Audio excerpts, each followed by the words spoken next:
হাবিব ওয়াহিদ, অবশ্যই সবাই চিনেন তাকে বাংলাদেশে।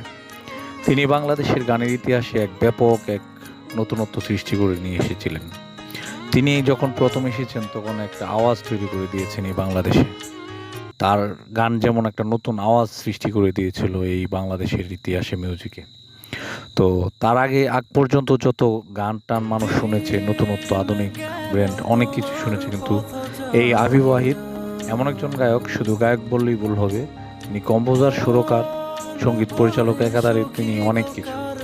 সেক্ষেত্রে তার যে বৈশ্বিক প্রশংসা আমরা করছি সেটা অবশ্যই তার কাজের তুলনায় অনেকটাই কম হয়ে যায়। হাবিব ওয়াহিদ বাংলাদেশের ইতিহাসে যে মিউজিক তিনি নিয়ে এসেছেন এবং যে একটা আওয়াজ নিয়ে এসেছেন, তা একটা বিস্ময় তৈরি করেছে সবার মাঝে। বাংলার গানের ইতিহাসে এক অঘোষিত রাজপুত্র বলা যায় এই হাবিব ওয়াহিদকে।